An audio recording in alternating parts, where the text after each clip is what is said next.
aux engagements pris par l'UE dans le cadre de l'accord de Paris. Il reviendra à la prochaine Commission de présenter une proposition détaillée en ce sens. Alors que certains des objectifs actuels continuent de faire débat, comme en matière de transport et de mobilité, la fin programmée des ventes de voitures thermiques neuves en 2035, quels sont selon vous les leviers les plus stratégiques pour atteindre ce nouveau objectif intermédiaire? Enfin, une des priorités de la COP 29 sera d'approfondir la question du financement de l'adaptation et de la transition écologique. Le marché des quotas carbone, qui y joue un grand rôle, doit être complété d'un mécanisme d'ajustement carbone aux frontières. Quelle est la mobilisation de la Commission pour convaincre d'autres pays de développer une tarification du CO2? Monsieur le Commissaire, je vous remercie pour vos réponses à ces questions et à celles des parlementaires présents aujourd'hui. La parole est donc à vous. Allez-y pour un propos introductif et après nous passerons la parole aux différents. Mesdames et messieurs, messieurs les présidents, messieurs Rapin, Pont, Longeau et Zulesi, merci beaucoup de m'accueillir ici au Sénat. Merci à vous et au Comité de l'aménagement du territoire et des affaires européennes de m'avoir invité. La France a une place particulière dans mon cœur. J'ai de très beaux souvenirs de mes nombreux voyages avec mes parents et ensuite avec mon épouse et mes enfants. J'ai également étudié et habité un an à Fontainebleau. J'admire la France pour beaucoup de raisons. J'admire le français, une langue magnifique, mais avec laquelle j'ai des difficultés depuis 1987. Mesdames et messieurs, j'ai une petite confession. Depuis que je suis à Bruxelles, j'ai reprends des cours de français, mais mon niveau est très moyen, donc j'utilise parfois les livres de ma fille. 30 ans sans progression, désolé. J'admire la France pour son leadership, pour son histoire, son patrimoine et ses valeurs vraiment européennes et universelles. Je suis donc ravi d'être là aujourd'hui et de discuter de l'avenir du climat en Europe. Je me réjouis d'entendre votre vision et vos idées pour l'avenir. Je vais également pour parler de l'avenir de notre politique climatique. Où sommes-nous et vers où allons-nous ensemble? Messieurs, dames, les changements climatiques sont bien réels. Les scientifiques sont tous d'accord. 2023 était l'année la plus chaude jamais enregistrée. L'Europe est le continent qui se réchauffe le plus vite, 2 fois plus vite que les autres. Les conséquences sont énormes à tous les niveaux. Regardons les conséquences sur l'économie. L'aggravation des impacts climatiques pourrait réduire le produit intérieur brut de l'Union européenne d'environ 7% d'ici la fin de ce siècle. Il y a des dizaines d'autres exemples. Le coût des inondations de 2022 en Slovénie s'élève à 16% du PIB. Et à mon avis, nous n'avons pas le choix. Il faut agir. La situation va empirer avant de s'améliorer. Messieurs, dames, si vous le permettez, mesdames et messieurs, je vais continuer en anglais pour entrer plus dans les détails.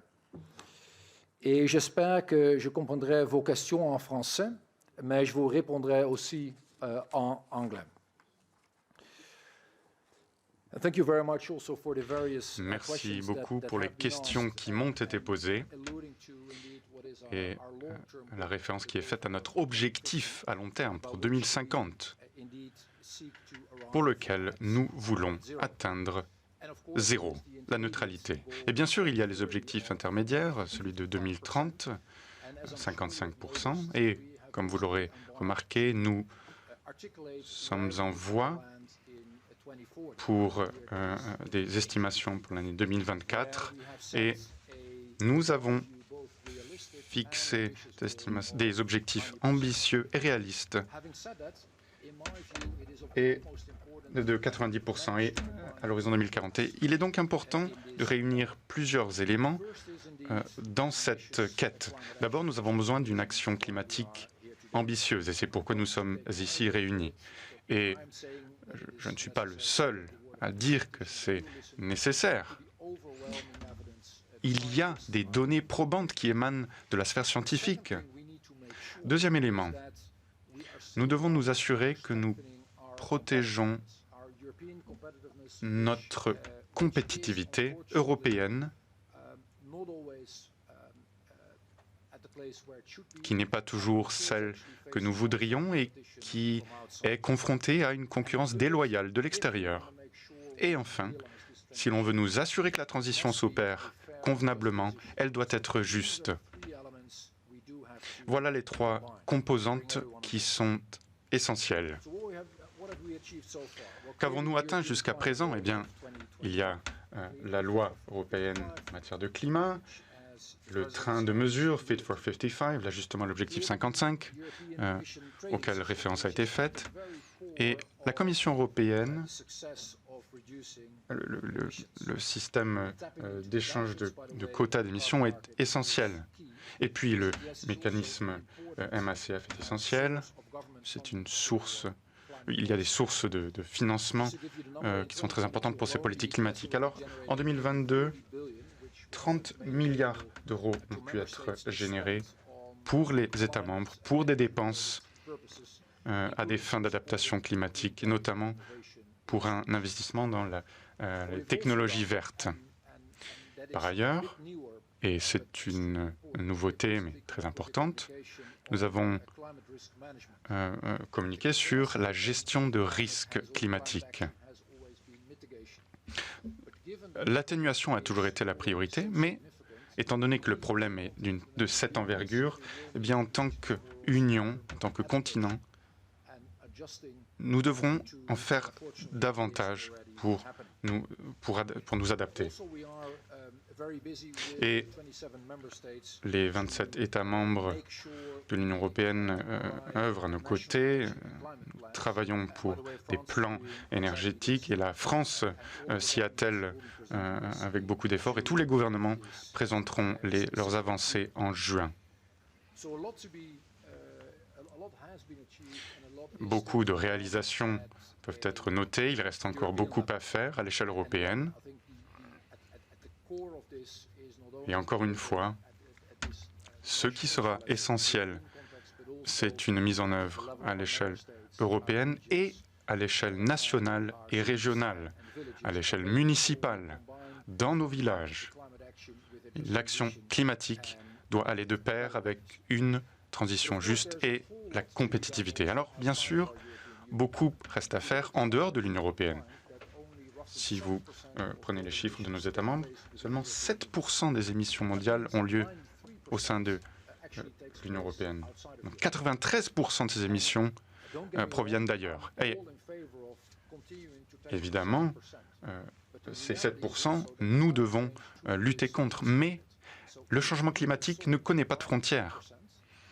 Alors, ces 93%, si nous ne faisons rien, donneront lieu à plus d'inondations au sein de l'Union européenne, donneront lieu à d'autres conséquences graves. Et ces conséquences ne vont cesser de s'aggraver. Comme d'autres orateurs et oratrices avant moi l'ont dit, je suis pour davantage de diplomatie climatique. Nous avons besoin de travailler aux côtés des autres acteurs pour nous assurer que nous relevons ce défi. Et un élément clé que nous pouvons faire, c'est qu'en dehors de l'Union européenne, nous fassions la même chose que nous avons fait au sein de l'Union européenne. La tarification carbone, les marchés de carbone, comme celui que nous avons au sein de l'Union européenne, sont l'un des mécanismes les plus efficaces pour relever le défi climatique. En plus de cela, évidemment, il faut éviter les fuites de carbone en dehors de l'Union européenne. C'est pourquoi, récemment, nous avons mis en place le MACF, mécanisme d'ajustement carbone, aux frontières. Ensuite, les règles du jeu équitable doivent être de mise. Une industrie qui fonctionne bien, qui est innovante comme celle du solaire, si l'on voit les avancées au vu de la concurrence qu'il y a, eh bien, ce doit être source d'enseignement à tirer. Nous devons faire mieux. Et autre élément important, la COP qui nous attend. La COP de l'an dernier à Dubaï a pour moi été une réussite diplomatique. Alors je suis le premier à l'admettre, nous avons eu la chance, mais deux choses ont été faites correctement. D'abord, nous avons agi en tant qu'Européens. Et ensuite, nous sommes parvenus à nous assurer que la majorité allait dans le sens de plus d'action climatique et que cette majorité, ce que nous avons pu faire, c'est qu'elle a fait entendre sa voix.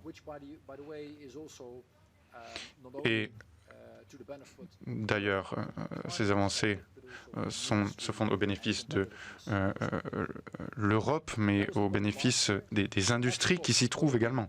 Alors, la prochaine COP aura lieu à l'automne en Azerbaïdjan.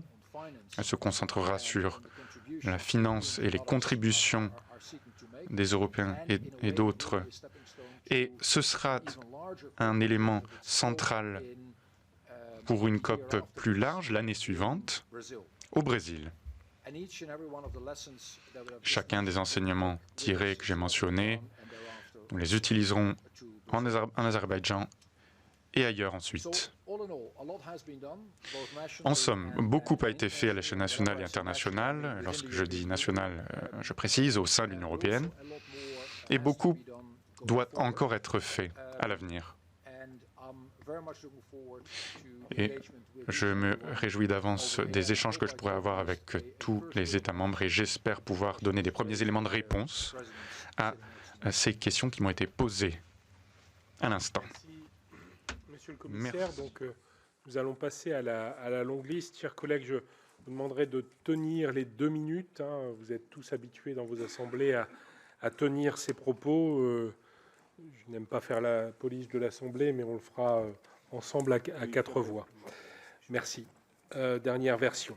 Donc voilà, je propose que chaque président, à la fois au Sénat et à l'Assemblée, puisse donner la parole aux différents membres de leur commission. Alors il y a quelquefois des sénateurs ou des députés qui appartiennent aux 2 commissions, et donc nous nous arrangerons les uns et les autres. Vas-y, je te laisse commencer. Bien, merci Monsieur le Président. Je vais donner la parole à Marta de Cidrac pour 2 minutes. Merci beaucoup, Président. Messieurs les présidents, Monsieur le commissaire, l'atténuation du changement climatique et l'adaptation à ses conséquences sont des priorités que plus personne ou presque ne conteste en Europe. L'Europe, c'est désormais une certitude, doit accélérer sa décarbonation et ce pour des raisons aussi bien environnementales que stratégiques, économiques ou encore sanitaires. Le Green Deal porte à ce titre des ambitions fortes, mais des ambitions conçues avant l'irruption du Covid ou le déclenchement de la guerre en Ukraine, avant les perturbations croissantes sur les chaînes de valeur mondiales, avant l'augmentation des taux d'intérêt, de l'inflation et de l'endettement public. Et si l'on ajoute à ce panorama la pénurie de certains matériaux, de certaines technologies ou de certaines compétences essentielles, il apparaît aujourd'hui clairement que la mise en œuvre du Green Deal s'avérera bien plus complexe qu'anticipé. En effet, à mesure qu'elle progresse, ses défis structurels et son coût économique se précisent, tandis que son acceptabilité s'amenuise. N'oublions pas les craintes toujours vives de nombre de secteurs industriels quant aux modalités finalement retenues pour l'ajustement carbone aux frontières, entré dans sa phase expérimentale il y a 6 mois. Rappelons-nous aussi l'exaspération exprimée il y a quelques semaines par les agriculteurs de toute l'Europe quant aux charges et aux contraintes supplémentaires induites par le Green Deal, tant dans ses volets biodiversité que climat. Et n'évacuons pas les sérieux doutes émis il y a quelques jours par la Cour des comptes européenne quant à la faisabilité de l'interdiction des véhicules thermiques à partir de 2035. Alors que les efforts de décarbonation entrepris par nos principaux partenaires et concurrents internationaux restent parfois très largement en deçà des nôtres et qu'il mène des politiques industrielles, commerciales, technologiques ou fiscales agressives sans préoccupation environnementale, la transition écologique de l'Europe semble en quelque sorte au milieu du gué. Une réévaluation stratégique du Green Deal et de plusieurs politiques européennes semble donc inévitable pour préserver notre planète, monsieur le commissaire. Nous n'en avons qu'une. Monsieur le commissaire, pouvez-vous nous indiquer si, en vue de la prochaine législature, la Commission a d'ores et déjà engagé une réflexion de cette nature? Si oui, pouvez-vous préciser les grands axes d'inflexion ou d'action complémentaire qu'elle envisage pour mieux concilier, d'une part, la haute ambition environnementale que nous devons préserver et, d'autre part, la performance et la souveraineté économique que nous devons impérativement renforcer? Je vous remercie. Monsieur le commissaire, si vous le voulez bien, nous avons 15 orateurs inscrits. Nous ferons trois séquences de 5 orateurs. Comme ça, vous pourrez répondre progressivement. Ça va? Ça marche. Merci pour le groupe Renaissance à l'Assemblée nationale. Le groupe, la parole est à Damien Adam. Merci Monsieur le Président, Messieurs les Présidents, Monsieur Hoekstra. Au nom des députés Renaissance de la Commission du développement durable de l'Assemblée nationale, je vous remercie d'être parmi nous aujourd'hui afin de discuter des politiques environnementales européennes. L'action européenne est essentielle pour atteindre la neutralité carbone. Notre continent a une responsabilité particulière en étant le 3e plus grand responsable des émissions de gaz à effet de serre en cumul depuis la révolution industrielle, juste derrière les États-Unis et la Chine. Si nous sommes le 3e contributeur, notre continent est aussi le plus engagé pour résorber les effets de ce que notre développement économique passé a engendré sur le climat. En effet, l'Union européenne a fixé une trajectoire ambitieuse avec une réduction des émissions de 55% d'ici 2030, 90% d'ici 2040 et la neutralité carbone en 2050. Agir pour baisser nos émissions et limiter les effets du réchauffement climatique est un devoir. Depuis les années 80, ça a été rappelé, l'Europe se réchauffe 2 fois plus rapidement que la moyenne mondiale. Nous sommes tout simplement le continent qui se réchauffe le plus vite sur Terre. Cela engendre de nombreux risques que nous subissons avec une occurrence et une gravité de plus en plus fortes. Ce sont des canicules et des extrêmes chauds qui impactent l'état des écosystèmes et la santé humaine, des pénuries d'eau qui ont des conséquences néfastes pour l'agriculture et l'économie, ainsi que des pluies extrêmes, des débordements de cours d'eau ou des submersions littorales. Pour répondre à ces défis et atteindre nos objectifs, l'Union européenne a adopté le Pacte vert durant cette mandature 2019-2024 et qui vise à faire de l'Union européenne le premier continent neutre pour le climat. Pour suivre nos objectifs climatiques et mettre en place un plan cohérent et assurer sa mise en œuvre sans oublier la question des ressources et de la biodiversité, la France a mis en place le secrétariat général à la planification écologique. À l'heure où nous devons rentrer dans la mise en œuvre du Pacte vert et du Fit for 55, ne pensez-vous pas qu'il pourrait être utile pour l'Europe de s'inspirer de cette initiative française pour le déployer à l'échelle de l'Union? Également, quels sont selon vous les chantiers qui restent à faire aboutir dans la prochaine mandature pour atteindre nos objectifs climatiques? Je vous remercie. Pardon. Michael Weber pour le groupe socialiste, écologiste et républicain du Sénat. Oui, messieurs les présidents, monsieur le commissaire, le pacte vert est aujourd'hui assailli de toutes parts. L'ambition climatique et environnementale européenne est largement remise en cause par les plus conservateurs. Au regard des négociations des derniers mois, nous ne pouvons d'ailleurs que nous inquiéter du sort réservé aux textes en matière d'environnement et de climat. Et vous l'avez dit vous-même, la situation est préoccupante, elle est reconnue comme telle par l'ensemble des scientifiques. La présidente de la Commission a pourtant annoncé l'objectif ambitieux d'une baisse de 90% des émissions d'ici 2040. Seulement, le rapport de force ne semble pas jouer en la faveur d'un renoncement programmé des investissements dans les énergies fossiles et la réduction drastique de leur usage. Les demandes d'une pause réglementaire surgissent de toutes parts, mais combien de temps cette pause, la pause, peut-elle durer sans mettre en péril l'objectif de neutralité carbone en 2050 et l'avenir même du pacte? À quoi ressemblera donc l'acte 2 du pacte vert? Ne sera-t-il pas vidé de sa substance pour répondre à la peur des industriels d'une perte de compétitivité ou à l'affront d'une partie, notamment du monde agricole, comme on l'a connu, notamment avec les normes environnementales? Par ailleurs, le pacte vert soulève un autre enjeu crucial, celui de la transition juste. Quel accompagnement social le pacte vert garantit-il pour permettre la décarbonation de l'économie? La montée en puissance des marchés carbone sur les énergies fossiles risque de faire monter les prix des énergies et provoquer des troubles sociaux si elle n'est pas doublée d'un accompagnement social à la hauteur. Quels sont les outils qui seront déployés pour assurer une transition socialement équitable? En d'autres termes, peut-on compter sur le pilier social du Pacte vert? Merci. La parole pour le groupe Rassemblement national est à Monsieur Marcuot. Merci Monsieur le Président, Monsieur le Commissaire. Une révision de la directive européenne poids et dimension des camions de marchandises autorise depuis mars dernier la circulation transfrontalière des méga-camions de marchandises. Ces véhicules, pouvant atteindre jusqu'à 25 mètres de long et peser 60 tonnes, posent de sérieuses questions en matière de sécurité routière, d'impact sur les infrastructures et de conséquences écologiques. Ces méga-camions, par leur taille démesurée, compromettent la sécurité sur nos routes.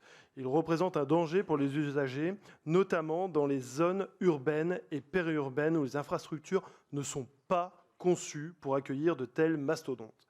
Leur difficulté de manœuvre pose un risque inacceptable d'accident et l'impact de ces véhicules sur les infrastructures routières ne peut être ignoré. Leur poids et leur taille exacerbent l'usure des chaussées, des ponts et des tunnels. Ils nécessitent des investissements publics conséquents pour la réparation et l'entretien des routes à un moment où les ressources financières doivent être orientées vers le transport durable, comme le fret ferroviaire par exemple. Fret ferroviaire public français démantelé par la Macronie à la demande de la Commission européenne, je le rappelle. L'argument selon lequel les mégacamions permettraient une réduction des émissions de CO2 par l'optimisation des chargements est une vision à court terme qui occulte la menace réelle pour la stratégie européenne de décarbonation des transports. Encourager le transport routier de marchandises au détriment du fret ferroviaire et fluvial va à l'encontre totale des engagements de l'Union européenne en faveur de la transition écologique.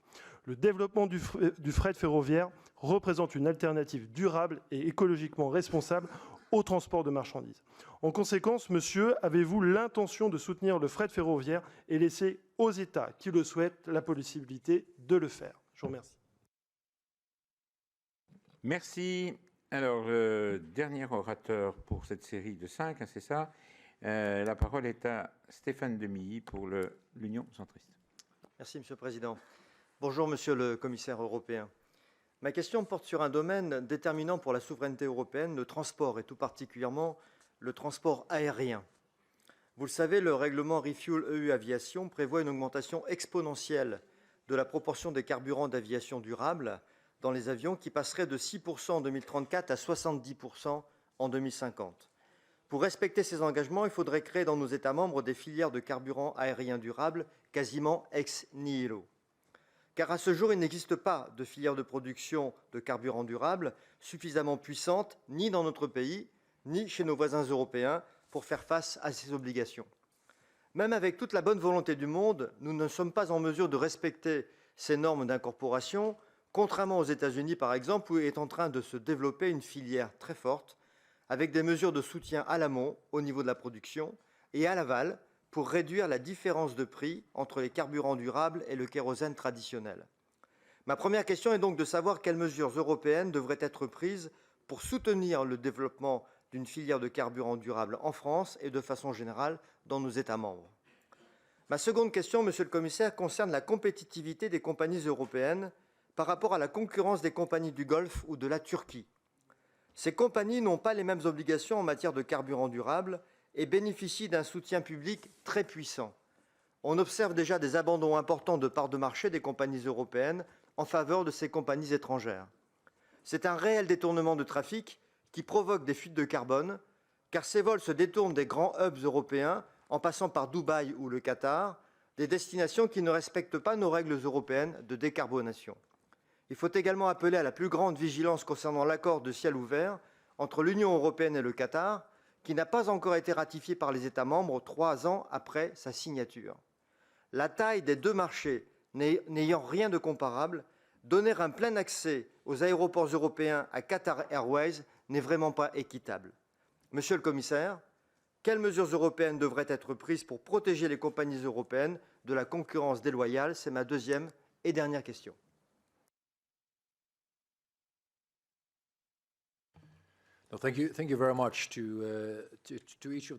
Merci, je remercie les 5 orateurs pour leurs questions. Ils ont évoqué différents points et je pense que nous devons pleinement prendre en compte ces différents points-là. De plus, cela montre l'importance de ces échanges à échelle de la Commission, car vous avez évoqué de nouvelles idées et de nouvelles opportunités. J'aimerais tout premièrement, et je vais essayer de répondre dans l'ordre des différentes questions qui m'ont été posées. Je vais donc commencer par la question et les commentaires qui ont été faits par Madame de Sidrac. Elle a évoqué, et d'ailleurs j'aurais dû le souligner dans mon introduction, elle a évoqué le fait que cette transition a été engagée pour les raisons que j'ai citées, donc qui sont liées au climat, à la concurrence, la compétition et la transition juste, mais elle a également souligné les raisons stratégiques, et notamment une raison particulière. En effet, nous avons tiré des apprentissages assez difficiles ces dernières années. La sécurité n'est jamais garantie. La sécurité n'est jamais gratuite et donc il nous faut nous améliorer non seulement pour faire en sorte que notre continent est un continent sûr et en sécurité, et il faut également conserver les matières premières critiques et essentielles. Il nous faut faire en sorte d'aller encore plus loin pour atteindre notre autonomie stratégique. Je pense que cela est un point excellent et j'aurais dû le souligner. D'ailleurs, il faut être très clair, l'Europe et les États membres à échelle individuelle doivent aller encore plus loin. En effet, si l'on s'intéresse aux différents secteurs, d'un point de vue de l'indépendance, nous avons encore beaucoup de pain sur la planche. Et j'ai essayé de m'intéresser aux États membres que je connais le mieux. Aux Pays-Bas, nous sommes très dépendants. Il y a des dépendances que l'on peut réduire.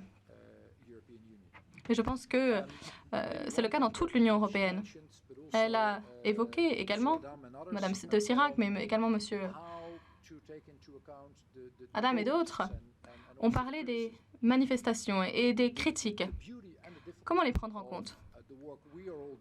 Alors, ce qui est intéressant dans notre travail, ce qui est l'essence même de la démocratie, c'est que les solutions ne sont jamais unidimensionnelles. Il y a toujours différents aspects à prendre en compte. Et donc, c'est notre obligation de non seulement définir une trajectoire, mais également de faire en sorte d'amener nos citoyens avec nous sur cette trajectoire. Environ 80% des citoyens européens veulent plus d'action climatique. Et pour autant, il y a une grosse partie de ces 80% qui est également préoccupée par l'effet de la transition sur leur emploi, sur leurs moyens de subsistance. Et je pense qu'ils ont raison. Et c'est à nous de faire en sorte de concilier ces différents aspects-là. Monsieur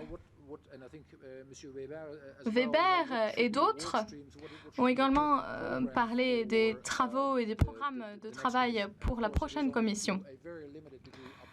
Alors, ce n'est pas à moi de façonner et définir ce programme de travail. Il s'agit ici du travail de la prochaine commission et du prochain Parlement. Mais si je devais évoquer quelque chose, eh bien, ce serait la chose suivante. L'action climatique, continuer l'action climatique et faire en sorte qu'elle soit conciliée avec un avenir pour nos différents secteurs et notre industrie. Aider nos entreprises pour financer la transition pour les secteurs les plus difficiles à décarboner. En effet, il faut faire en sorte que ces industries-là aient un avenir également et qu'elles soient soutenues. Il faut également faire en sorte que toutes les régions qui font face à des difficultés dans leur transition soient impliquées. On peut citer par exemple les entreprises minières. Elles doivent maintenant complètement changer de business model. Autre point important, les sujets liés à l'international et liés à la diplomatie climatique. Je pense que nous devons aller encore plus loin.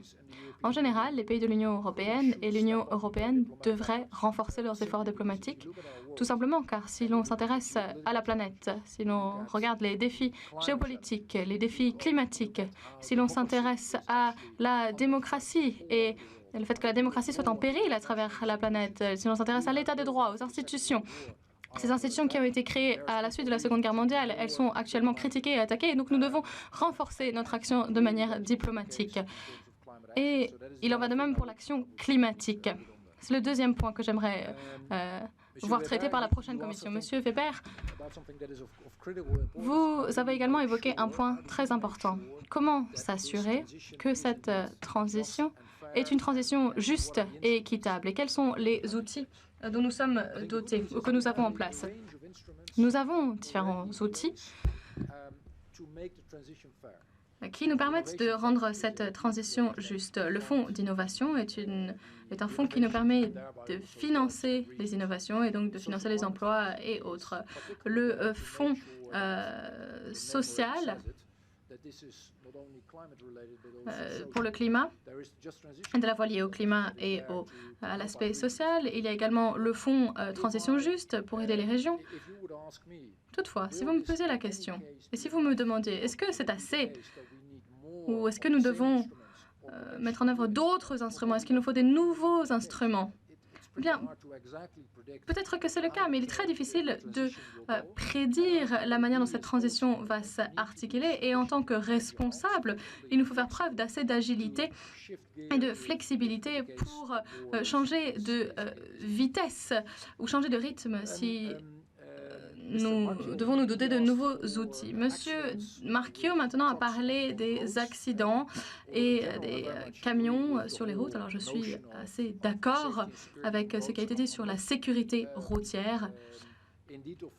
Toutefois, je ne connais pas bien ce dossier-là. Vous avez fait référence à une situation particulière.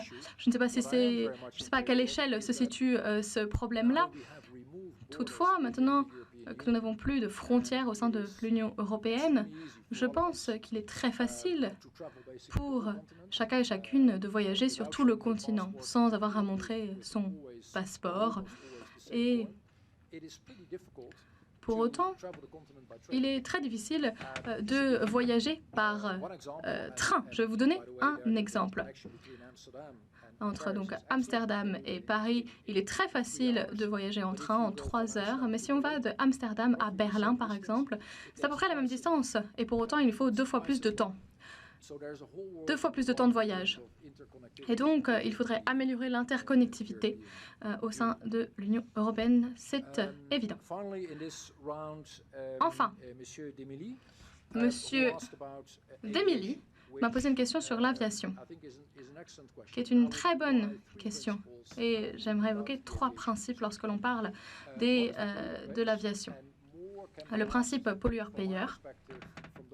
Je pense que l'on peut faire retomber une partie de ce fardeau sur les personnes qui voyagent, et cela m'inclut moi-même, c'est-à-dire les passagers de jet privé, les passagers de classe business ou affaires ou de première classe, qui contribuent également au problème. Donc, pollueur-payeur, c'est un point essentiel. Deuxièmement, j'aimerais évoquer les règles du jeu équitables, et cela répond à votre question.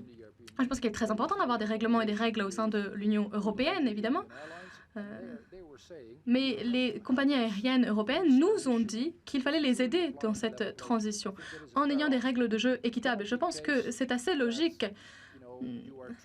On ne peut pas être traité différemment si on voyage depuis Dubaï. Troisièmement, je pense qu'il faut aider chaque secteur qui traverse cette transition. Nous pouvons faire certaines demandes, nous pouvons requérir certaines actions. Je pense que les compagnies aériennes devraient s'améliorer et renforcer leur action. Et vous avez également évoqué les combustibles durables. Nous devons aller plus loin en ce sens. Merci. Oui, donc pour le groupe La France Insoumise de Nouvelle Union Populaire Écologique et Sociale, la parole est à Madame Danielle Obono. Merci, Monsieur le Président. Monsieur le Président, Monsieur le Commissaire. Selon une étude récente de l'Institut Rousseau, nous avons besoin d'investir 40 milliards d'euros d'ici 2050 pour décarboner l'économie de l'Union européenne. Les 3/4 de ces fonds peuvent être sécurisés en réaffectant des dépenses courantes soit superflues, soit préjudiciables au processus de transition. la somme qui est estimée nécessaire à apporter en supplément est de 10 milliards d'euros, soit environ la moitié de ce que l'Union a dépensé en importation de combustibles fossiles en 2022. Il faudrait également doubler les dépenses publiques de 250 à 510 milliards d'euros pour catalyser l'investissement privé et financier dans des solutions de décarbonation non rentables. Or, cet investissement équivaut à beaucoup moins que les subventions de l'UE à 27 pour les combustibles fossiles. Vous aviez indiqué que la fin des subventions aux énergies fossiles était un des grands chantiers de votre mandat. Ma première question est donc de savoir comment concrètement vous comptez atteindre cet objectif et mettre cela en œuvre le plus tôt possible. Par ailleurs, le doublement que j'évoquais des dépenses publiques de 250 à 510 milliards d'euros par an, qui est nécessaire, se heurte directement au pacte de stabilité qui renforce l'austérité en imposant les deux contraintes budgétaires dont nous estimons qu'elles n'ont aucun fondement sérieux, à savoir la règle du déficit public annuel inférieur à 3% du PIB et celle de la dette inférieure à 60% du PIB. Et cela limite grandement la capacité d'action des États et donc de cet investissement public qui est grandement nécessaire. Pour notre part, à la France Insoumise, Union populaire, nous dénonçons ces règles budgétaires qui ont été fixées de manière arbitraire et nous pensons qu'il faut, à minima, en exclure les dépenses écologiques et sociales, voire les abroger purement et simplement. Je voudrais savoir quel est votre positionnement sur la question de l'incompatibilité entre les investissements nécessaires au niveau public et le pacte de stabilité et ses contraintes budgétaires. Car il y a urgence, les années à venir vont être décisives. L'Union européenne devrait être à la pointe de la lutte pour la sauvegarde des écosystèmes et la transition écologique. Elle en a les moyens financiers, techniques et humains. Il manque depuis trop longtemps la volonté politique et nous pensons que cette volonté est nécessaire et plus urgente que jamais. La parole est à Nadège Havet pour le groupe RDPI. Merci, Monsieur le Président. Bonjour, Monsieur le Commissaire. C'est une question dont la réponse intéressera non seulement les parlementaires français que nous sommes, mais probablement beaucoup de pays européens. Quelles impulsions ont été données à l'échelle continentale pour soutenir les avancées environnementales des 27 États membres, en global et en soutien à leurs spécificités? Plusieurs ont été cités, taxe carbone au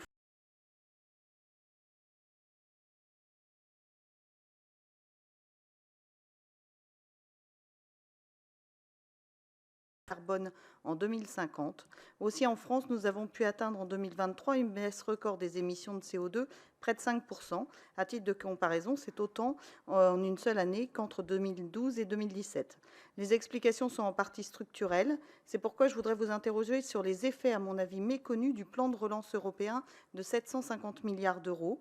Avec la guerre d'agression russe en Ukraine, avec la situation dramatique du Proche-Orient et avec la baisse du pouvoir d'achat, nous avons mis de côté l'analyse des bienfaits de ce plan de relance, pourtant historique. Les plus de 40 milliards de la part française se déclinent pourtant en multiples projets, tout comme les budgets alloués à l'Italie ou à l'Espagne. Pourtant, cela est vrai, puisque cela était une condition, au moins 37% des dépenses des plans de résilience nationaux doivent être dédiées à l'action climatique et au moins 20% à la transition numérique. Grâce à ce plan, l'Espagne, en 2026, devrait accéder à 80 milliards d'euros de fonds non remboursables, autant en crédit. Cela avait fait dire à la gauche espagnole il y a 3 ans que cet engagement marquait la fin d'une logique néolibérale. Monsieur le Commissaire, mesure-t-on déjà les effets de ce plan d'inspiration keynésienne sur les politiques nationales environnementales et avez-vous des exemples concrets à citer dans plusieurs pays? Je vous remercie. Merci. Pour le groupe Les Républicains, la parole est à Emmanuel Maquet. Merci, messieurs les présidents, mes chers collègues, monsieur le commissaire européen. L'avenir du pacte vert ou Green Deal se joue en partie lors des élections européennes. Les manifestations des agriculteurs en début d'année l'ont montré. Les Européens sont prêts à faire des efforts pour le climat, à condition que ceux-ci soient justifiés. Au cours du dernier mandat, notre famille politique a défendu les mesures du pacte vert qui fixait un cap utile et raisonnable, tel que la taxe carbone aux frontières pour lutter contre la concurrence déloyale de certains produits importés. Par contre, nous nous sommes opposés au texte qui prêchait la décroissance en Europe sans résoudre le problème environnemental. La stratégie du Farm to Fork ou la loi de restauration de la nature sont une catastrophe pour nos agriculteurs. L'interdiction du moteur thermique en 2035, une absurdité pour nos constructeurs, et le soutien renouvelable, un accélérateur de notre dépendance à la Chine. Dans le cadre des élections européennes, nous dénonçons cette écologie de la décroissance, bureaucratique et punitive, qui crée de plus en plus de normes et dicte de plus en plus d'objectifs sans se préoccuper des moyens de les atteindre. L'Union européenne ne pourra pas sortir seule le monde du marasme climatique. Les buts et les contraintes qu'elle se fixe ont-ils seulement encore valeur d'exemple? Aujourd'hui, l'Europe prescrit et les États subissent. Beaucoup d'idées que nous portons depuis des années ont ainsi soudainement été reprises ces dernières années par nos adversaires par pur électoralisme électoral. Tout d'abord, sur la nécessité d'un pacte vert moins complexe et mieux adapté aux réalités des entreprises et des ménages, qui laisse le temps de digérer les normes existantes avant d'en créer de nouvelles. Cessons de multiplier les règlements qui nourrissent un sentiment d'insécurité administrative pour nos forces productives. Ensuite, sur l'investissement en faveur de la réindustrialisation et de la souveraineté. En mobilisant l'épargne des Européens, comme le propose notre candidat, ce n'est qu'en renforçant son économie que l'Europe réussira sa transition écologique. Elle doit davantage s'appuyer sur les entreprises, la recherche et l'innovation. Enfin, sur le volet social, où il faudra des financements pour aider les ménages et les petites entreprises si nous voulons éviter une crise des gilets jaunes européennes. Avec la Commission, vous avez proposé une baisse de 90% des émissions en 2040. Attention aux objectifs irréalistes et injustes qui nous dirigent vers un décrochage durable vis-à-vis des États-Unis ou encore de la Chine. L'objectif de neutralité carbone est déjà complexe et ambitieuse. Ne l'alourdissons pas par des fardeaux supplémentaires. Merci. Merci. Pour le groupe communiste républicain citoyen écologiste Kanaki, la parole est à Pierre Barrot.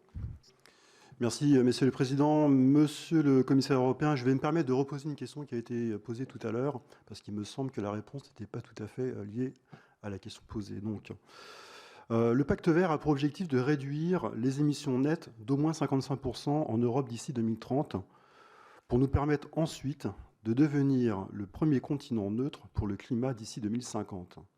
La décarbonation du transport est un des grands chantiers à mener.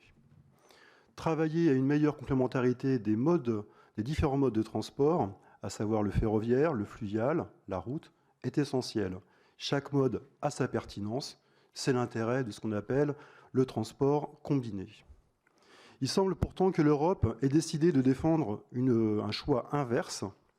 En effet, en imposant avec l'aval du gouvernement français un plan de discontinuité à Fret SNCF, principal opérateur en France de fret sur le rail, vous obérez la capacité du fret français à se développer. Un train peut transporter en moyenne 50 camions, l'équivalent de 50 camions, ce qui est quand même plutôt intéressant. Par ailleurs, l'Europe a fait clairement le choix de la route. Une nouvelle directive européenne adoptée par le Parlement européen prévoit ainsi d'autoriser la circulation des méga-camions, les méga-trucks, pouvant mesurer jusqu'à 25 mètres de long et peser jusqu'à 60 tonnes. Ces méga-camions réduiront certes de 20% les émissions de CO2 par tonne de marchandises transportées, mais ils resteront plus de 9 fois plus polluants que le fret ferroviaire. Par ailleurs, cette décision pourrait engendrer une multiplication des camions sur les routes européennes, comme l'évoquait d'ailleurs le collègue, ce qui aurait pour conséquence une augmentation des émissions de CO2. Le cabinet Independent Fine chiffre cette hausse à 6,6 millions de tonnes de CO2 en plus par an. Ces camions supplémentaires pourront de surcroît continuer à fonctionner au diesel jusqu'en 2035 en France. Et donc ma question, dans toute l'Europe, on risque d'observer un report modal inversé du rail vers la route. Comment espérez-vous atteindre dans ces conditions la décarbonation du secteur des transports, Monsieur le Commissaire? Merci. Pour le groupe Les Indépendants, République et Territoires, la parole est à Pierre-Jean Rochette. Merci, Président. Monsieur le Commissaire, donc effectivement, la Commission européenne a eu le lead sur le Green Deal pour les 5 années qui viennent de s'écouler et pour les 25 prochaines à venir. Alors, je ne sais pas si nous serons là pendant les 25 prochaines à venir pour surveiller, mais nous serons attentifs à l'évolution quand même de toutes ces réglementations qui nous intéressent au premier plan. Dans ma région, dans mon département de la Loire, à la lisière de ce département, il y a un fleuve qui s'appelle le Rhône, et qui, lui, est concerné par ce qu'on appelle les PFAS, c'est-à-dire les polluants éternels. Et là-dessus, je sais que votre pays, le pays que vous représentez, les Pays-Bas, est chef de file sur ce sujet à l'échelle européenne, et votre commission avait reçu en février dernier une proposition pour interdire ces polluants éternels. Alors nous parlons de 12 000 substances avec des niveaux de dangerosité variables, des alternatives plus ou moins réelles, des industries créatrices et grandes consommatrices et des consommations néfastes, dont des pollutions avec un coût évalué quand même de l'ordre de 84 milliards d'euros par an en Europe. Au sein de l'Union européenne, c'est vrai que nous avons la chance d'avoir un corpus réglementaire qui protège nos concitoyens de pas mal de choses. Et justement, sur ce sujet-là, sur ces polluants éternels, ma question est très simple. Quelle suite allez-vous donner à la proposition d'interdiction de ces polluants éternels? Avez-vous un calendrier, une méthode de travail? Et enfin, et parce que c'est le nerf de la guerre, avez-vous réfléchi à un outil financier afin d'aider les entités infra-étatiques à faire face au coût des pollutions subies? Merci, Monsieur le Commissaire.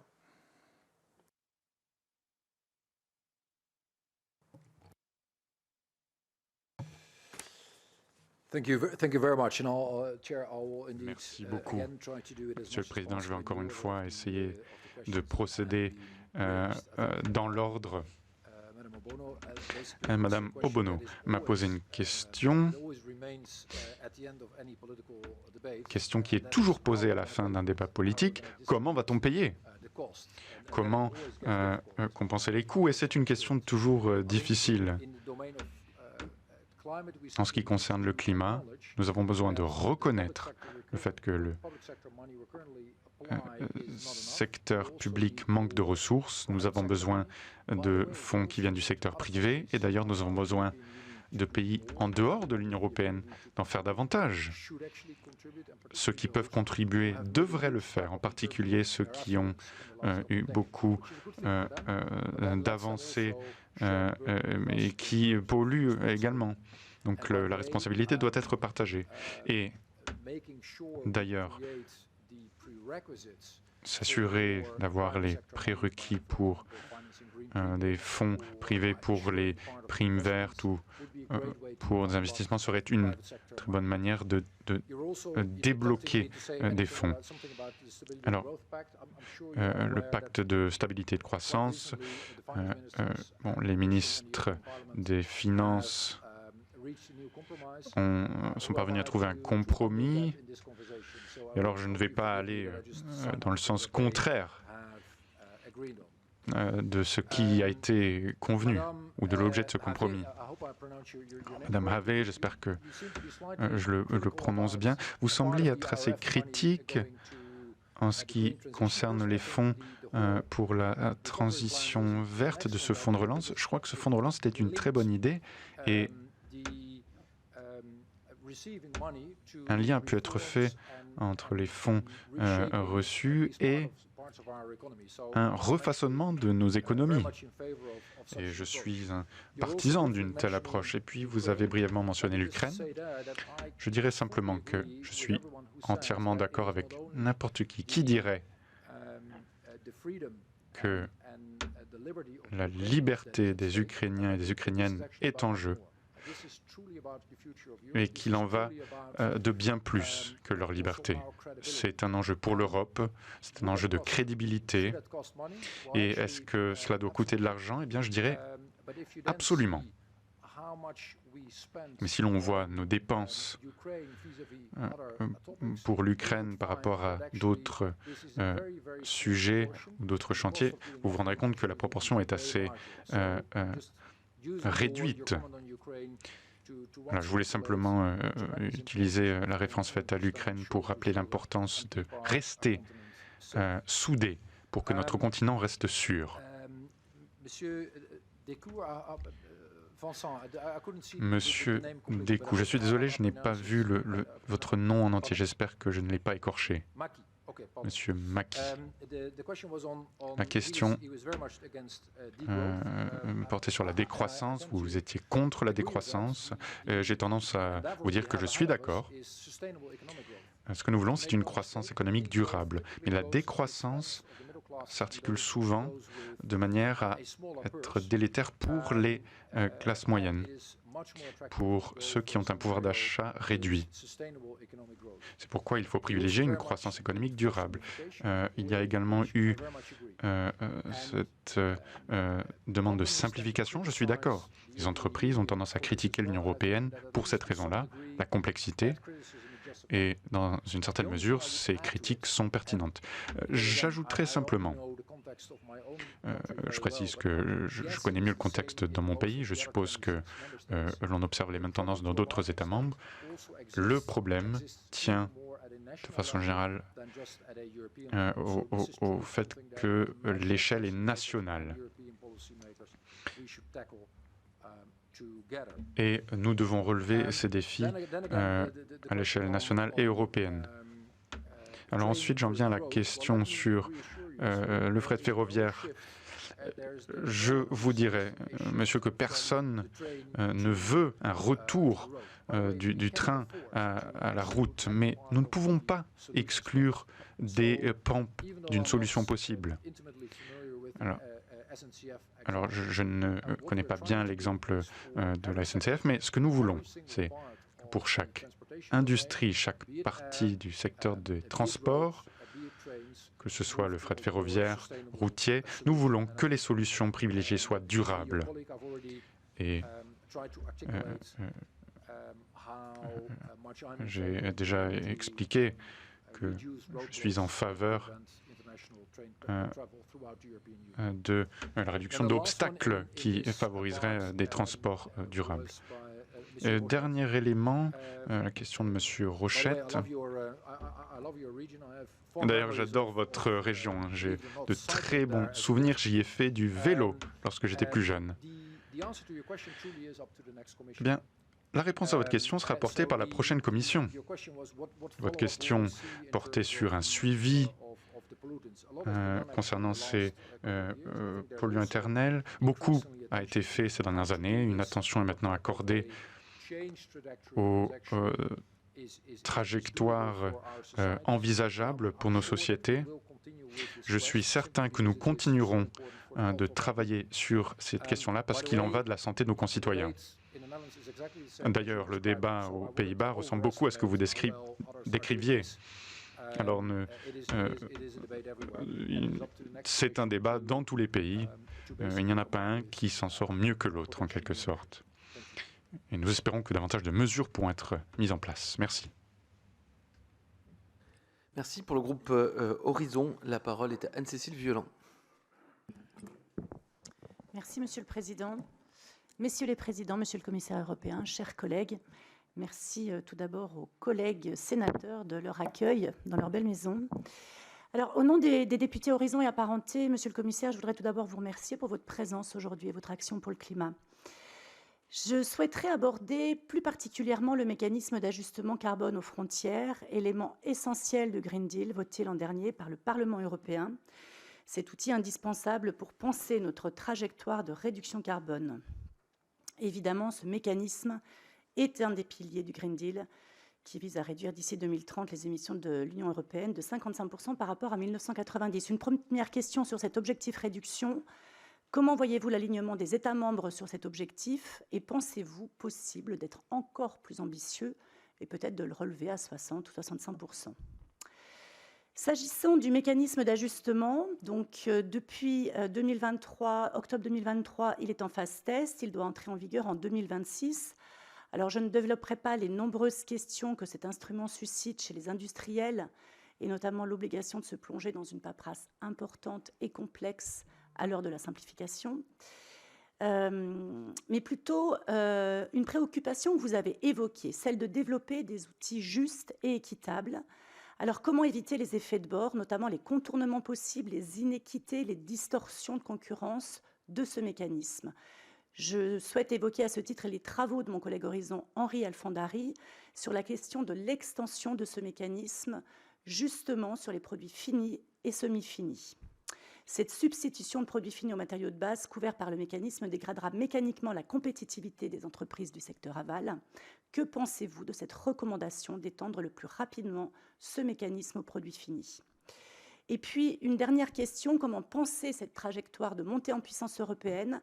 Alors, peut-être que plus encore qu'une harmonisation de la tarification, est-ce qu'on pourrait penser cette tarification en termes de territorialisation compte tenu de la spécificité de nos États membres ? Je vous remercie. Pour les sénateurs, donc pour le groupe Écologie, Solidarité et Territoire, Mathilde Olivier. Mathilde, c'est à vous. Merci, messieurs les présidents, monsieur le commissaire, merci pour votre présence. Aujourd'hui, 6 limites planétaires sur 9 sont dépassées, des limites qui conditionnent la capacité de l'humanité à habiter sur cette planète. Les ravages du dérèglement climatique sont bien là et ça n'ira pas en s'arrangeant. L'écologie, l'environnement, le climat sont des sujets foncièrement européens et sous la pression des mouvements climat, des écologistes qui se sont mobilisés aux 4 coins de l'Europe, ils ont pu être mis au cœur de l'agenda européen ces dernières années. La législature passée pouvait être celle de l'action contre la crise climatique. Pourtant, main dans la main avec nos gouvernants français, vous semblez vouloir désormais ralentir, voire même reculer. Recul sur les nouvelles explorations fossiles, recul sur la restauration de la nature, recul sur le glyphosate et sur les pesticides. Pourtant, l'heure doit être à une Europe qui fait face à l'enjeu du siècle avec force et ambition. Il y a quelques semaines maintenant, la présidente de la Commission européenne s'engageait enfin en faveur de la loi de restauration de la nature, alors que cela faisait des mois que le Parlement l'avait interpellée. Ce soutien arrive bien tard et met en danger cette loi, alors que le consensus trouvé est maintenant remis en cause par plusieurs pays.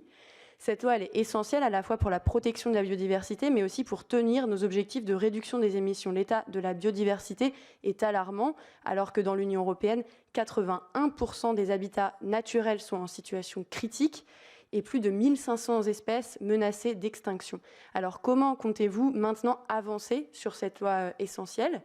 Et puis en parlant de réduction des émissions, certains domaines restent à la traîne. C'est ce que montre notamment un rapport récent de la Banque mondiale sur les émissions de l'agroalimentaire, alors que sous couvert de souveraineté alimentaire, la Commission a abandonné sa stratégie de la ferme à l'assiette. Quel est votre bilan des politiques de l'Union européenne pour une réduction des émissions de CO2 dans l'agroalimentaire et quels combats devront être portés en la matière par le prochain exécutif de la Commission européenne? Et en parlant de souveraineté, pouvez-vous nous faire un bilan des évolutions des importations d'engrais russes dont nous restons dépendants et qui par ailleurs sont 50 à 60% plus émetteurs de CO2 que les engrais produits en Europe? Les reculs de l'exécutif européen sur nos normes environnementales et objectifs climatiques, sous couvert d'augmenter notre souveraineté alimentaire, sont, on le voit, pour le moins contradictoires, tant d'un point de vue géopolitique, en augmentant notre dépendance aux engrais russes, que du point de vue environnemental et climatique. Nous espérons que les prochaines majorités au Parlement européen et l'exécutif européen changeront de cap et reviendront à la raison. Monsieur le commissaire, l'écologie est un combat pour notre génération, pour les générations suivantes, et ce combat, Mathilde, nous devons le mener au niveau européen. Alors, toujours pour le Sénat, Ahmed Laouejd, pour le groupe Rassemblement démocratique et social européen.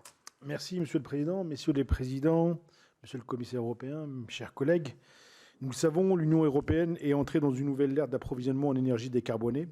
L'agression russe contre l'Ukraine a mis en lumière la dépendance de l'Europe au gaz russe, une fragilité instrumentalisée par le Kremlin qui a conduit à une hausse démesurée des prix de l'électricité. Avant cela, la politique énergie-climat de l'Union européenne avait fait des progrès notables, impulsés par la crise de la Covid. L'adoption du plan de relance européen en a partie comblé le déficit d'investissement public vert. Accélérés par l'agression russe, les Européens se sont accordés pour une sortie rapide des énergies fossiles et se sont mis d'accord sur un cadre réglementaire qui rehausse les objectifs de déploiement des énergies renouvelables. Malgré cela, il n'y a pas d'ambition commune sans un budget commun de la zone euro. Comme l'avait rappelé en 2018 le président français Emmanuel Macron, en tant que ministre des Finances, vous vous étiez opposé à cette idée de budget commun. L'actualité internationale marquée par de multiples ingérences publiques et étatiques contre les intérêts de l'Union européenne ne nécessite pas la mise en place d'une politique budgétaire commune plus ambitieuse pour nous donner les moyens de prévenir les prochaines crises.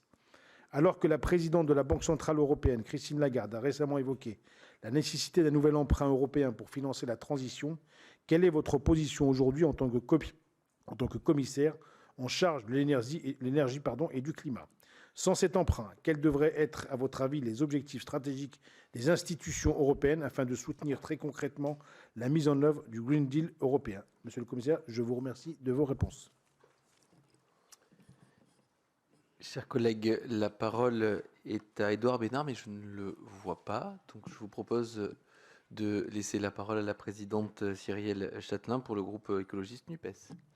Merci, Monsieur le Président, Messieurs les Présidents, Monsieur le Commissaire. Merci de votre venue. Je pense que nous serons d'accord. L'Europe a toujours su faire face aux graves crises qui percutaient notre continent.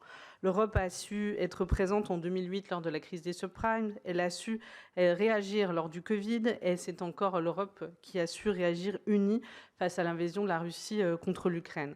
À chacune de ces crises, l'Europe a su repenser certaines de ses règles et elle a su aussi s'engager financièrement, parfois quoi qu'il en coûte. Alors, Monsieur le Commissaire, ma question est très simple, elle prolonge celle de notre collègue Ogono et celle du collègue qui a parlé juste avant moi. Où est le quoi qu'il en coûte européen pour faire face au plus grand défi que l'humanité n'ait jamais eu à relever, à savoir le défi climatique? Nous avons un besoin financier pour atténuer notre impact sur l'environnement. Notamment, votre engagement, Monsieur le Commissaire, est de réduire au minimum les gaz d'émissions à effet de serre de 90% d'ici à 2040. Ça demande des changements structurels en matière énergétique, de sortie des énergies fossiles, en matière de rénovation des logements, de développement des renouvelables. Ces besoins, ils sont estimés entre 620 à 1000 milliards supplémentaires chaque année d'ici à 2030. Ce sont des moyens supplémentaires nécessaires pour accompagner les ménages dans cette transition. Et enfin, ce sont des moyens nécessaires pour s'adapter sur des impacts qui sont déjà là. Vous le savez, perte de production agricole, inondations, sécheresse.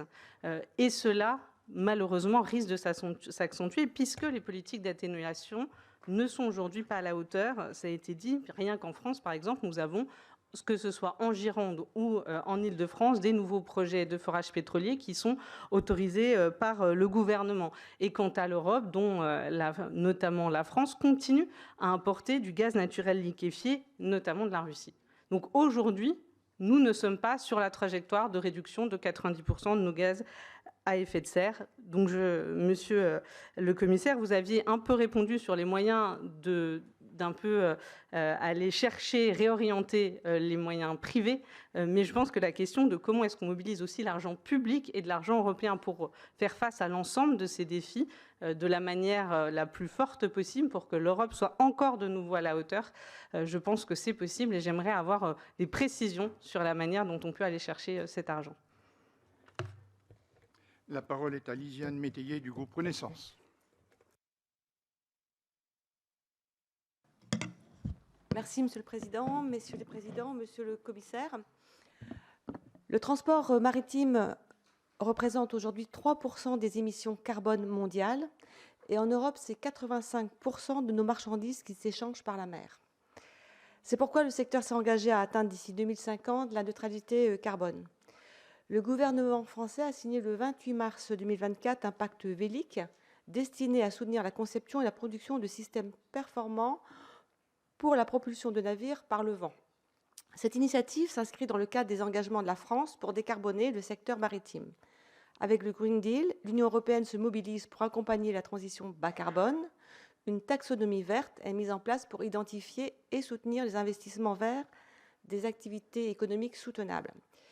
Bien que prometteuse, la filière vélique souffre d'un manque de soutien à l'échelle européenne, ce qui tend à restreindre l'accès au financement européen pour les entreprises.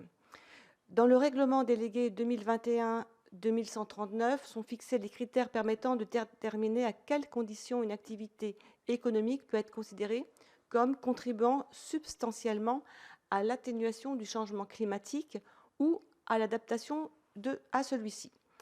Alors que la filière vélique propose des solutions concrètes à la décarbonation à travers le recours à l'énergie renouvelable, du vent, les navires à propulsion vélique ne sont pas éligibles à la taxonomie verte car leurs émissions de CO2 à l'échappement ne sont pas à zéro. De ce fait, quelles initiatives pourraient être mobilisées par la Commission européenne pour accompagner le développement industriel de la filière vélique et poursuivre ainsi la décarbonation du secteur maritime? Donc je précise, je suis d'une circonscription maritime où nous avons beaucoup de sociétés qui travaillent sur le sujet. Je vous remercie.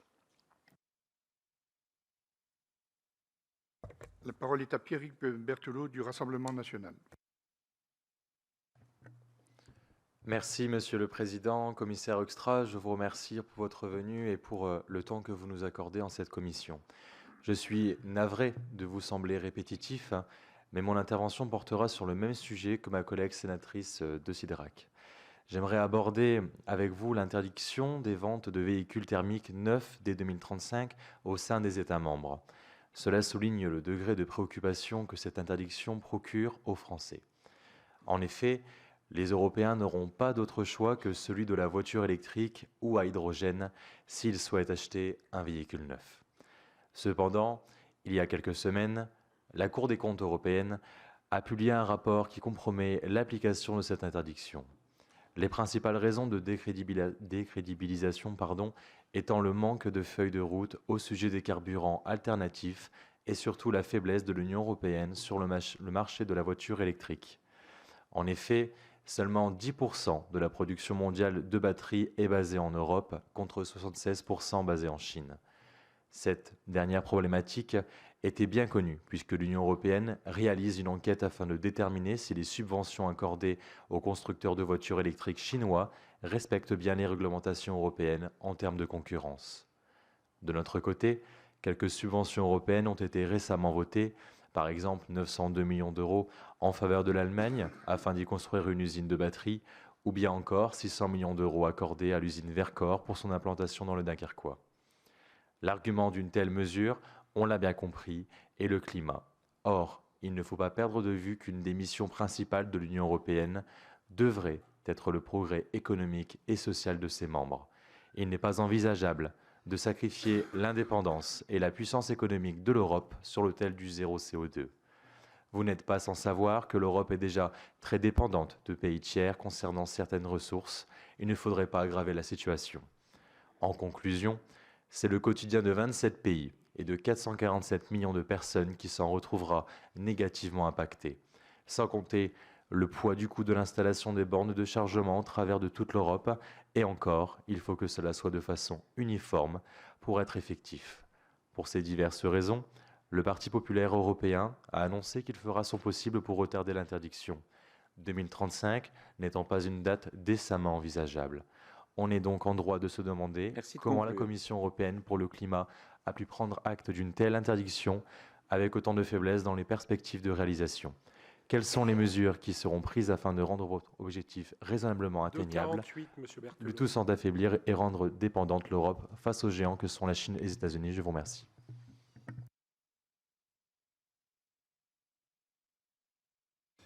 Thank you very much, and many thanks to all the 6 remaining speakers. Let me try to add a couple of things. Je vais ajouter des commentaires qui sont liés aux questions qui m'ont été posées. Je vais tenter de ne pas répéter les commentaires que j'ai déjà faits. En effet, des questions qui m'ont été posées qui portaient sur les mêmes sujets, des sujets que j'ai déjà évoqués tout à l'heure dans ma réponse. Madame Violent a parlé du MACF. En effet, votre question était très intéressante. Il est difficile de prédire la manière dont on va développer le MACF, mais selon moi, je pense qu'il faudrait plus en tirer profit. C'est un mécanisme utile. Si l'on s'intéresse à sa valeur, et si vous écoutez nos concurrents chinois, vous entendrez dire que le MCAF a une valeur assez moindre. En effet, 3 milliards.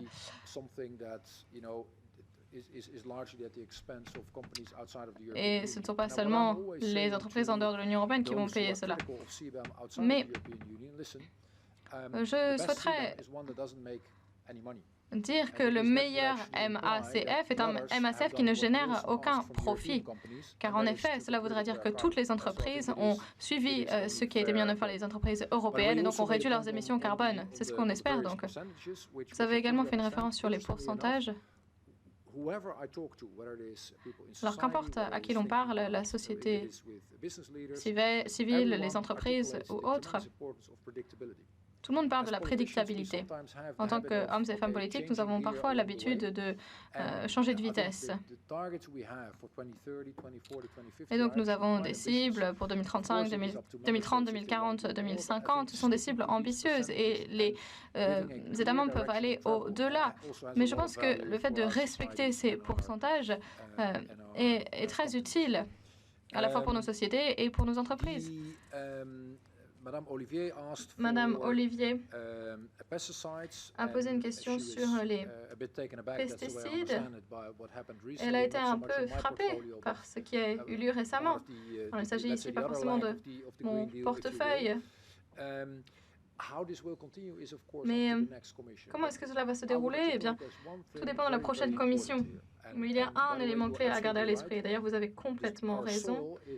Notre terre est notre meilleur ami, non seulement d'un point de vue naturel, mais la terre va faire partie de la solution d'un point de vue climatique. Si nous avons une bonne gestion des terres. Et donc, pour nos agriculteurs et pour toutes les autres personnes dans le domaine de l'agriculture, il faut faire en sorte d'avoir une nouvelle manière d'opérer et de lier cela à un nouveau modèle économique. D'ailleurs, la Finlande et la Suède ont déjà fait un pas en ce sens. Faire le lien entre ces deux choses. Et une fois que l'on arrivera à mettre sur pied un modèle économique et que ce modèle économique sera directement lié aux solutions fondées sur la nature et le climat, je pense que nous serons sur la bonne voie. Ce seraient donc mes conseils pour la prochaine commission. Puis, les deux autres orateurs ont parlé de l'aspect financier. Monsieur Lawage, je suis désolée si je prononce mal vos noms de famille. Tout le monde prononce mal mon nom de famille également. Et député Châtelain, il me semble, ont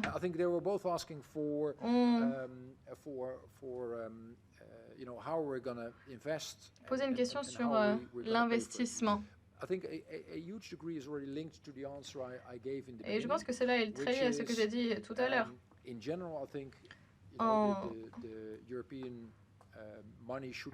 général, l'argent européen devrait être directement fléché pour nos priorités clés. La géopolitique, nos économies, l'intelligence artificielle et l'innovation, le climat, l'environnement. En effet, il s'agit ici de domaines dans lesquels nous devrions investir. Et il faut aussi parler du plan de relance. 30% étaient directement rattachés au climat. Et il faut également débloquer plus d'argent du secteur privé. Et cela est très vrai pour l'Union européenne, mais également pour le reste du monde. On ne peut pas financer cette transition qu'avec de l'argent public.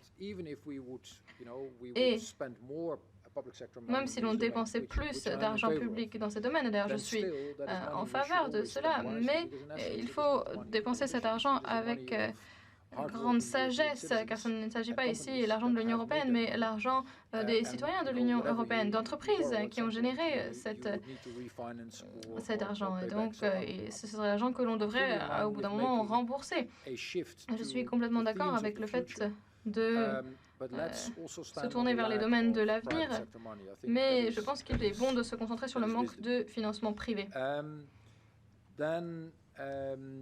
Puis, l'avant-dernière question, Madame Métayer. Elle parler des entreprises et le fait qu'elles n'ont pas assez accès au financement européen, notamment dans le domaine de l'innovation. C'est ainsi que j'ai compris votre question. Et je pense que oui, nous avons encore du pain sur la planche et nous devrions peut-être nous intéresser au domaine des grosses industries. Nos entreprises n'ont pas un rôle compétitif. Peut-être que l'on devrait penser à ces entreprises-là, comment faire en sorte qu'elles soient plus vertes, mais qu'elles soient tout de même soutenues. Le Fonds d'innovation finance déjà différents points de la transition verte, que ce soit des champs de panneaux solaires ou d'autres projets encore. Le Fonds d'innovation donc, nous permet d'investir dans différents projets, mais bien évidemment, nous pouvons aller encore plus loin. Enfin, vous avez posé une question sur les voitures et sur les routes. Récemment, j'ai échangé avec les grandes entreprises automobiles et la France a une grande industrie automobile et ces entreprises ne nous demandaient pas de repousser la date ou de réduire l'objectif. En effet, ils voulaient tout simplement avoir plus de prédictibilité. Si nous avons des nouvelles technologies et que nous vendons plus de voitures électriques, nous avons besoin de l'aide des hommes et femmes politiques pour bien axer notre infrastructure. D'ailleurs, l'infrastructure se développe en France, elle est encore sous-développée au sein de l'Union européenne, oui, mais d'ailleurs, il faut également des investissements dans le réseau. Car si l'on s'intéresse à l'électrique, non seulement dans le domaine des voitures, le réseau doit être réellement renforcé à l'échelle de l'Union européenne pour permettre cette transition électrique.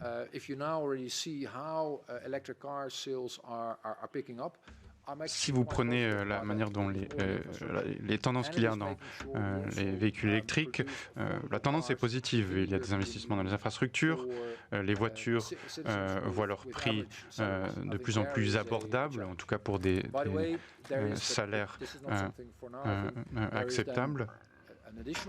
Alors je crois qu'il y a une complication supplémentaire. Nous parlons là du secteur des voitures, mais pour les camions, eh bien, la question de la longévité est différente, les infrastructures de chargement, les transferts d'un pays à l'autre. Bon, une voiture, ça s'achète avec son porte-monnaie, un camion, ça s'achète avec une calculatrice. Merci, voilà, c'est tout ce que je voulais dire. Merci. Beaucoup, monsieur le commissaire. C'était vraiment intéressant d'avoir les échanges. Et puis, vous avez vu avec la diversité politique aujourd'hui que doit considérer la France et le Parlement en particulier. Merci de vos réponses. Tout n'est pas toujours facile. Je sais que vous n'avez pas réponse à toutes les questions et surtout celles qu'on vous demande pour le futur, sachant que nos élections européennes sont pour début juin. Donc, il y aura un autre temps après et j'espère vous revoir après, pourquoi pas. Merci et merci beaucoup. C'était un grand honneur d'être ici avec vous et j'espère à la prochaine.